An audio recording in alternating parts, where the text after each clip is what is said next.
Life is sweet. Let it sweep you off your feet. Hi, this is Allie and Find Your Joy. And oh my gosh, we have the one, the only, the fantabulous Lonnie Glass himself. And there's a long list of accolades that I would like to start spewing off about Lonnie. But what I'm thinking is from ZZ Top tribute bands, Bruce Springsteen, you do your own singer-songwriter stuff. You've been touring lately with Sarah Smith. I mean, it's your list of things that you have not been a slacker. Not a bit, and I even have a new thing with a young fellow I met. He's a young harmonica player, and we're called Big Train, and we're touring now as a blues duo. Oh my gosh. And it's really quite fantastic. We did our first CD, and it's selling great. And we've got tons of gigs coming up in 2024. So he's a young guy. I'm 73 and he's 33. And, I love the energy. Like, we have, what is it? Like, how does it work? There's the old wolf and the young wolf sitting on top of the hill. We don't go into the whole thing, but I like it because he'll have a certain way of doing things and you will. That'll be a great blend. It's just incredible. And he's really, he's quite a remarkable kid. His name is Daniel Morel from Montreal. And he was homeless for 8 years, living on the streets. Wow. And so his story is unbelievable. So it's quite a blessing for me, not only to help him, but for me to be sort of reinvigorating this has been happening since I hooked up with Sarah Smith, who was really the instigator of my sort of rebirth into music again, in a touring sense. And now I'm just raring to go. So it's great. That's amazing. I love that. And so let's back up a little bit. Sure. So you started touring like in the 60s. Yeah, I think that, let's go way back. The first concert I ever saw, my mother took me in 1957 to see Elvis Presley. No. In Toronto. Oh, with his gold lame suit, the whole deal, 20th row on the floor. I was 7. And but she knew that I had this thing. Yeah. It was like one of the most remarkable things I still remember it. And there was this lady sitting in front of us, and she had one of those beehive hairdos. And so my mother switched seats with me so I could see the stage. And and my parents, none of them were musical whatsoever, but my mother really knew that there was something about me, because I was quite the ham, and I'd always be singing. So she had this understanding somewhere that music was in my soul. So that was my kind of introduction into, it was a pretty major introduction, is to see the Can you even imagine? So yeah, it was quite stunning. So, and you remember it. So that I love when there's a thing from my childhood and it impacted me, and then I remember it. I'm 64, so I remember it these years later. So Elvis, like, if there was anybody that was going to drop a seed of you are going to be it's contagious, and you are going to crave it, and you are going to I'm just imagining that what's the word I'm looking for? The inspiration, or the I can't remember the word right now, but the thing that you saw that you're going to go for that. It was amazing, because I think the thing that I recall is that thinking, I want to be on stage. Yeah. No, so it wasn't really even musical at that time. It wasn't musical till 7 years later. I was in junior high school, and I was playing cello in music class, and my teacher said, "No, I think we're going to switch you to bass." And that was my first thing of being a bass player, which I of course became. But in 1964, I saw the Beatles in Toronto, and that was that was that was it. That was okay. I already know I want to be on stage. Now I know I want to be a musician. So that was the major event. Imagine that, right? That in your DNA has been poured, however that works, energetically, what came into you. Like most of us, okay, so true story. My Elvis story is that about in the 70s or something, my mom took us kids, all us rotten brats, single mother, piled us in a Datsun B210 or whatever it was, station I remember wagon. those. We were all crunched up, five of us, right? Oh gosh.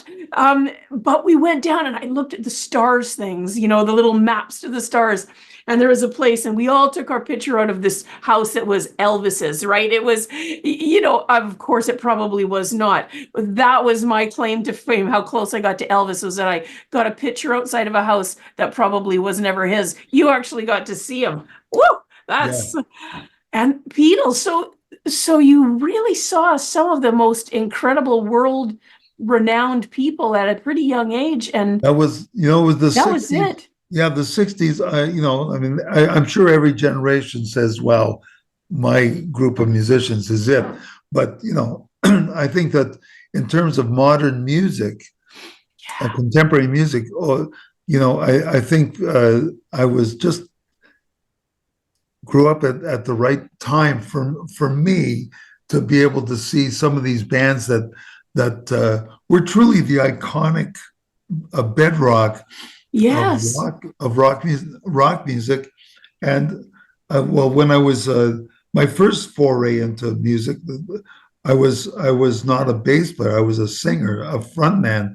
It was like the R&B soul era. So Otis Redding and those guys, Wilson Pickett. Oh my gosh, those guys were my sort of vocal.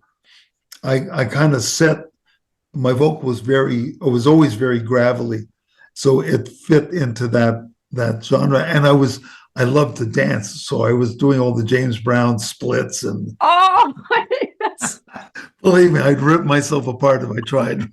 No, but when I was young, I was really flexible. Yeah, right. right. Well, I guess we all were at some point, right, before when we could still easily pop back up from the floor. I Yeah. can get that. I remember as a kid, I was really inspired by Mavis Staples Oh, and yeah.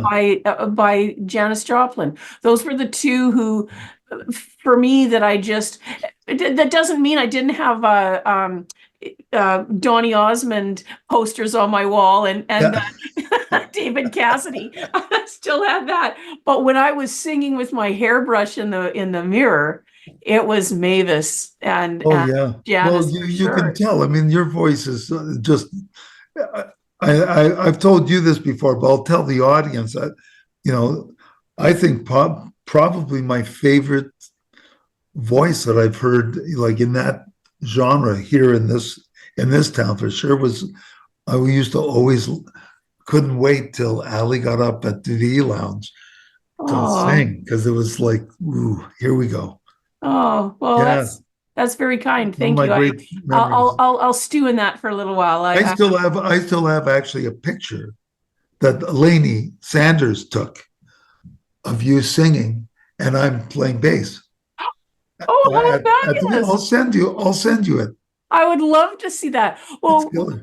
I was thinking about that earlier, like, because I mean, now a sidebar here. So I'm just now, I'm almost 9 years post accident, and I'm just now getting set up with Ian, ear, nose, and throat specialist, and speak because I can't sing anymore, right? I can't. So we're walking that out, but I had to be able to, walk, talk, and stand upright before I could go Goodness to the. gracious. Yeah, but so thanks. Every once in a while when someone says something to me and I remember I used to be a singer, Oh, then it just it it makes me sad at first, and then it inspires me to and my very last gig I ever played was with you at that house concert that we played. I can't remember where. Really nice place. It was set up like kind of belt. The seats went up like tiered up, and it was in a round kind of thing. It was, I don't know if it was a double garage or something. It was Merlin's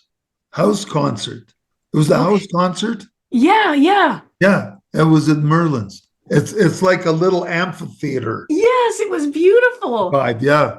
It was fun. It was Brad Hawks and Yes. just a second, Bill Holtham, Bill Holtham. Holtham. Yes. Yes. Oh my And me and God, him yeah. were going to do something after that. Yes. And this is a true story. Him and I were going to go into the studio on the Tuesday, and Saturday was my accident. Oh and so my that God. didn't, but anyways, okay. So you know what? Here we go. Here we go. This is life. And that's part of what this whole thing is about. It is. It's a Is that journey. crap happens, right? And then Yeah. how do we figure out our way through that to get to the place? Because I'm guessing, so really fun, happy, awesome part of your story is that you saw Elvis and you saw the Beatles live, and you were born in this great time and to this amazing. I love the pictures and the stories about your mom. I hope that we'll get into those a bit. Yeah, sure. But it wasn't all. So it didn't go, and then everything went perfect for me, forever and ever. Amen. It Yes. probably didn't go quite that way, I'm going to guess. No, there's always potholes along the way, Yeah. but the journey continues. You pick up. I mean, I've just fortunately, in terms of music, I've been really has been gifted, not in terms of my talent or anything, but gifted in terms of the experiences that I've had, and the friends along the way that that I just got in with this dear friend of mine who we're boyhood friends, and he was we were in our first band together. I mean, that's a pretty standard story, is you always hook up with one friend who is the person that you travel this road with. And I traveled with him for quite a long time, and we had our own horrible breakup that took place, and then it got mended after a few years of silence. But the people you meet, I think, is more important than Yes. the stuff you do, because it's I could have sat in my house and played music, but you meet the people, and the people become part of your journey, Yeah. and it becomes this incredible tapestry of your life, musical life, and Yes. everyone plays a part, has a brush in your painting. Oh, I love that, and that's true because there's a little part everywhere. Like if I'm thinking about when I remember when I first met you. I think it was just. I know I might be confused about the timeline here, but the first thing I knew of you that you had been in this just incredible ZZ Top tribute band.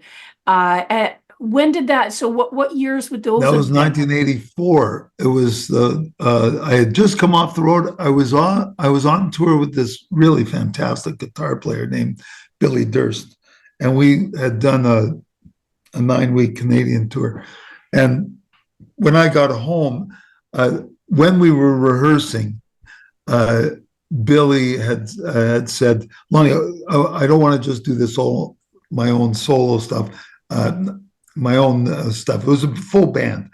He said, "Let's do a song you want to do." And I said, "Oh, I really dig ZZ Top," and they had a new album out, Eliminator. And so I said, "Well, let's learn Give Me All Your Lovin'."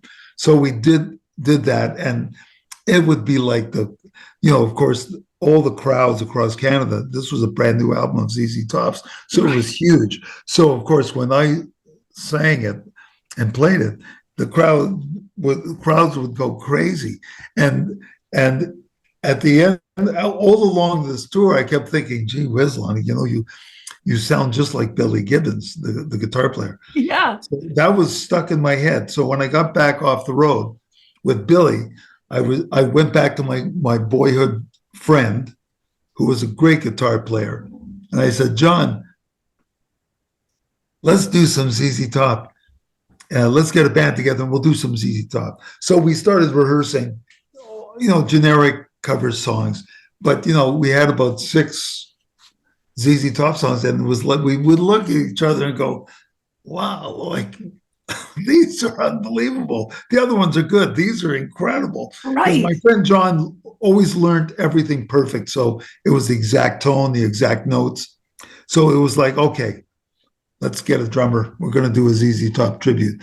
And it lasted till I left for Victoria, which was 2011. So Right. So it was 20s, okay. So it was just when when I yeah, met you was you had just that in was my it. memory, that's how it went, but I just wasn't sure Yeah. if I had that correctly or Yeah, that not. was remarkable. And I'd grown a long beard for 14 years, and we toured everywhere. Toured North America and Scandinavia a bunch of times, and I did. I'm sure that I played more gigs than ZZ Top ever did, Right. because we used to do like 241 nighters a year. Did that for about 14 years, and then My gosh. it got cut back because the bars changed and they got their own systems. We didn't carry big PA anymore. So, but still, I did thousands of gigs doing that, and it was just it's a godsend. It allowed me, because I wasn't a singer songwriter per se. I started when at around the same time as I started the ZZ Top thing. I started writing my own stuff, and it was Right. all like, I hear the songs now and it's like, oh God, but but still, that seed was planted, and I'll get Right. into that. But the ZZ Top thing was just allowed me to be, I call it the minor leagues of stardom. I mean, we were just all over the place. We toured all the time, and I never touched the gear. I never had to load a truck. We had roadies, guitar techs, drum tech. We had a real big operation, and as a bar band, Right. with before the third year was up, we had grossed $1 million as a My as a gosh. as a bar band. And that is at the same time. I just want to say this because you're saying like, okay, so right now, if I did a tribute band for Led Zeppelin or the Beatles, that's one thing because no one can go see them, Yes, right? You're touring this, making that kind of money, doing all of this stuff at the same time as ZZ Top is. absolutely, they were. And it's a funny thing because I always have to give some perspective, because $1 million, it's a lot of money. But some of the bands that are out there now that do Oh, these huge shows like Led Zeppelin and what is it, Pigs, that does the Pink oh, Floyd, right. and they'll sell out the Royal Theater, Yes. at $60 a ticket, you know. But when we were playing, it was a $5 cover. So That's how many gigs you did. yeah, and also we did door deals. So we would do percentage deals so that uh, you would tell the club owner, we'll take 80% of the door for if we do 3 days. So we did a gig in Halifax where we were guaranteed $4,500 for 3 days, but we ended up making $13,000. That's how many people came to see us. So it was like unbelievable. It was insane how bizarre it was. But this is it was the beginning of the whole scene of like quote unquote tribute bands. The only other tribute bands aside from Elvis tributes, there was a phenomenal Montreal band, Blushing Brides, that did the Stones, and Maurice Raymond was Mick Jagger, and he was like phenomenal. And so there were a few out there doing it, and we were one of the first to do that, the kind of the rock thing, and it was just I did it for 26 years. I mean, it was phenomenal, but it was also hindering at the same time because I had this idea of doing my own, and sometimes practicality and safety trumps your creativity. Right. And that makes sense. I can see that because I know, I mean, that's why so many of us kept day gigs. That's why so Sure. many of, and then going into doing cover tunes first, Yeah. that's where we decide, am I going to do, because it has only been, I'm going to say, the last 20 years has it been acceptable and even celebrated that we do a cover and kind of flip it around and do it our own way. When I remember when I was first in bands, I mean I had to sing it in the key that the Yes. other, and then Yeah. this guy sang it in, right? I mean, I was blessed with a nice range, but I mean, people, if you were doing a cover song, man, it had to be note for note, and it had to be in the same key. How cruel for the vocalist, but but it was so, yeah. That's, I can see that, and then when because you're such a creative spirit, I can imagine.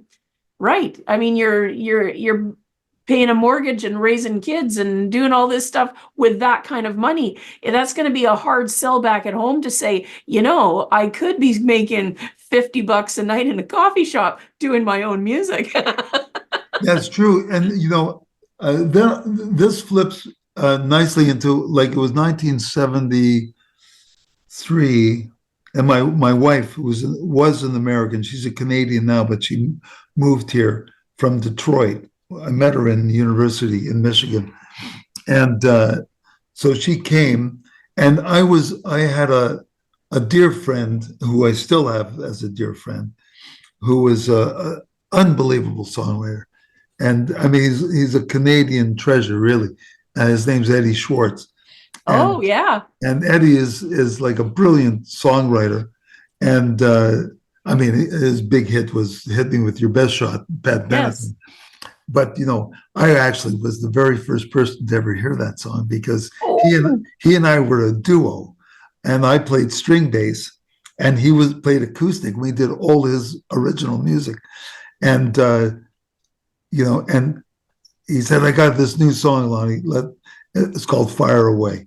And so we were learning, and it's "Hit Me with Your Best Shot, Fire Away." And so that was the first time I ever heard what was going to be Pat Benatar's biggest hit. But Eddie and I toured for about 3 years, and we're great friends. And his songs were just so brilliant. I mean, his original music was so gorgeous that he was a tremendous influence in my own personal journey as a songwriter. And that was 1973 till 76. And then another songwriter I hooked up with and did a tour with was this really beautiful singer, Shirley Ikart. And Shirley, yeah. I know Shirley, that her name. big song was Bonnie Raitt's "Talk." Just give me something to talk about. Right. And so Shirley was another gorgeous writer, and I toured with her as Whoa, her whoa, whoa, bass. wait. She wrote that song? Yeah, she wrote it and she sent it to Bonnie Raitt as a phone message because she couldn't get in touch with her. And Bonnie Raitt heard it on the phone message and took it. Yeah. Well, she had to know how to get a hold of Bonnie Raitt by Well, she phone. had a friend who knew Bonnie Raitt and said, Wow. you ought to Oh, call her and talk to her and send it to her. And when she called, Bonnie Raitt was on tour and only her answering machine was there. So she sang it. this is, oh, you have the best stories. And, this is for people who are coming up, and I'm going to say young or not so young, like, don't give up. And there's always this, No, absolutely. there's always this way that it's going to come around. And I love that. So there we go. That's a great story. Yeah, I've been really, again, gifted with this opportunity to have played with so many and been associated with a lot of really great writers. And after I got back from Shirley's tour, I became the bass player in the pit of a Toronto version of the Rocky Horror Picture Show, which was just Oh, unbelievable. We did that for about a year, and the guitar player in that pit orchestra was another unbelievable songwriter named Gary O'Connor.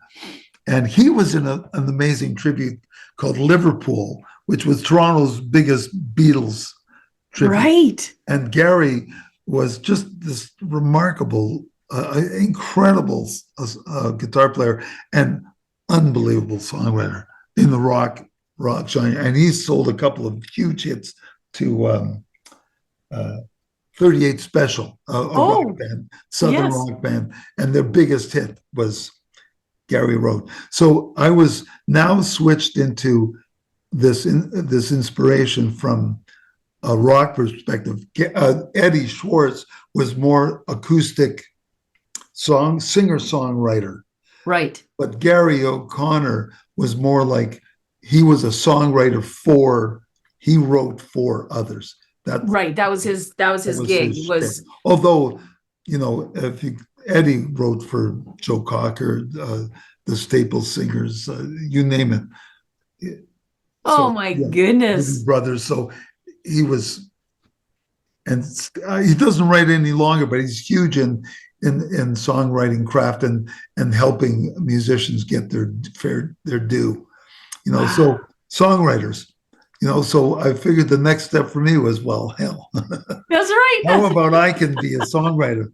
So, first song I ever wrote, I played for Eddie, because, hey, what do you think of this? And he said, wow, that cool song. That's all it was. Cool song. Well, but it was still pretty neat to do. And, so I just on and off, I've been writing. I always kept my guitar with me. I was never really a guitar player until in the 80s I started to learn to play a little bit, just for chords. But I wrote a lot of songs off bass, But it's just inspiration from others was my first foray into songwriting. Right. And then it was just, I'm a voracious reader, or I was. So I used to just read all the time. And that was also inspirational because I'd get ideas just from books I'd read. I understand. Like I constantly am inspired by things that are around me. First, before I forget, I want to say this. I know you're saying how lucky you've been and how blessed you've been. And I'm certainly not going to take away from any of that.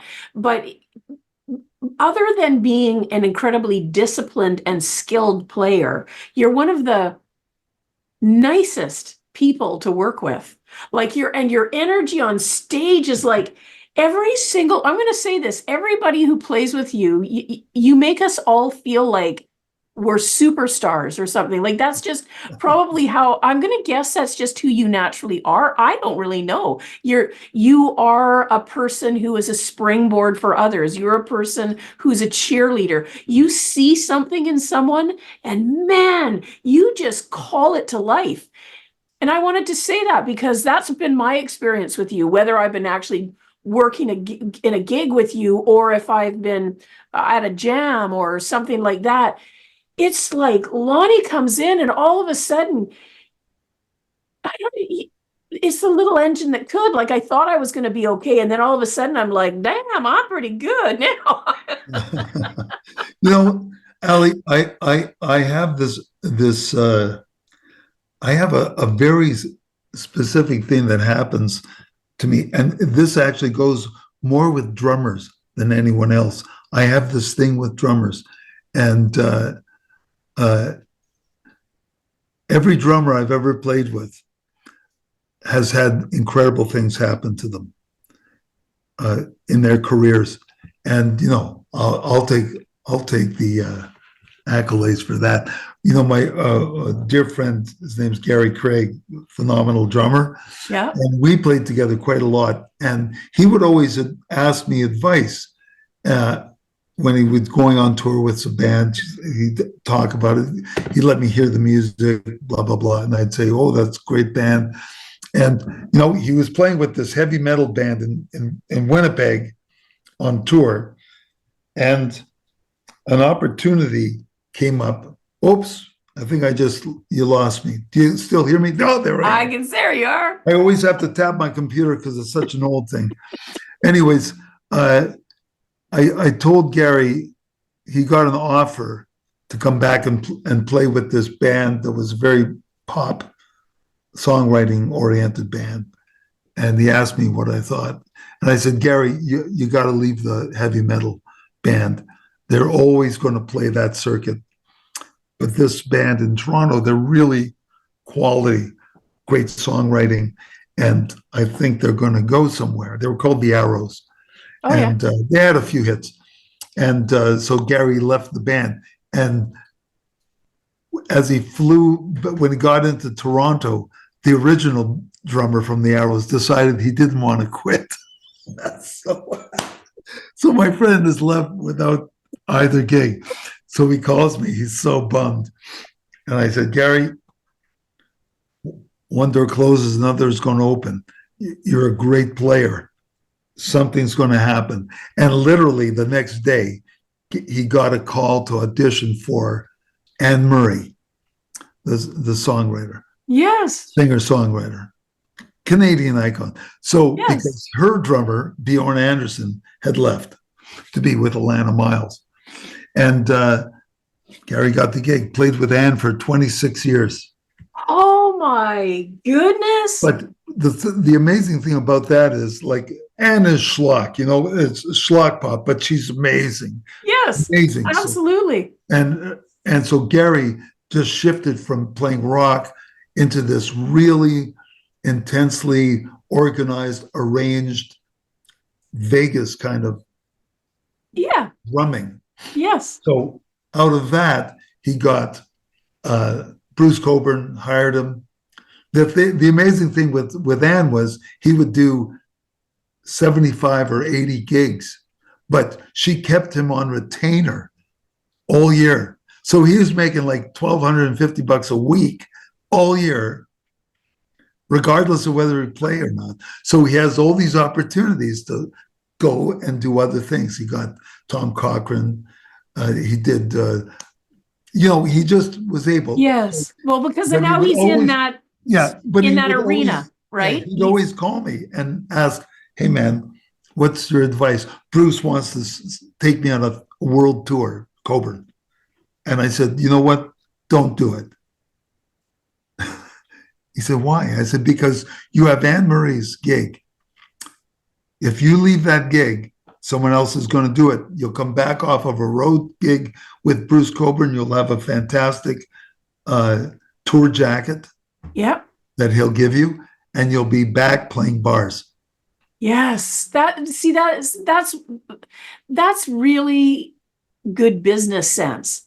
And as with when you're saying with Anne Murray keeping her tight crew, her circle, making sure that they're taken care of, because then they're not off. They don't. Who wants Absolutely. to go? And Ali, and the funny thing about it was I just knew, because I know Gary, my friend. I said, look, you just got to be patient, because stuff happens, and you're going to be, your mind's going to get blown, because if you just let it all flow, everything will work out. And so he told Bruce no, and he stayed. And then Anne, a couple of years later, said, I'm going to just reduce my schedule, and you're not on retainer anymore, so you can go do whatever you want. And like he said, within a week, he got a tour with who else? Bruce Cockburn. So he ended up getting it anyways. So, and then from that, he got Tom Cochrane, and from that, the Blackie and the Rodeo Kings, who he's their drummer, and Jan Arden, he tours with her. So he's remarkable. And, and he always says to me, he says, Lonnie, you were kind of like this,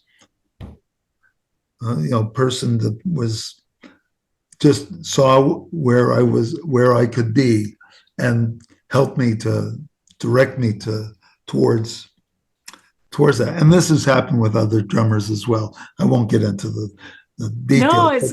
But it's just something with drummers that actually one other, this guy named Paul DeLong.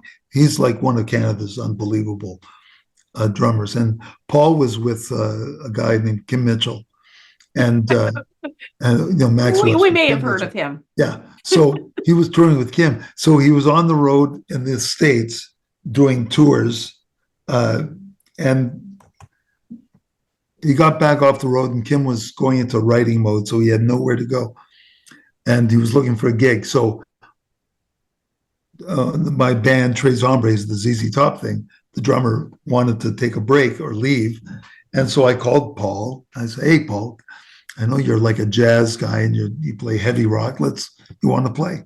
So he played with me for 9 months. It was great. And I sent him his T4 slip.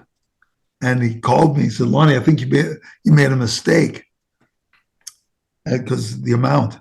I said, "No, man, that's how much he made this year with us." And he says, "Man, I was on the road with Kim for 2 years. I didn't make this amount of money." So, I would help out. We were always as a band, I wasn't great with my money because I gave a lot of it away. I used to, like, we used to get calls from road crews of big bands in Canada saying, "Hey," they'd call our road crew and they'd say, "Look, tell Lonnie if you ever leave, we'd love to come and get on board." Wow.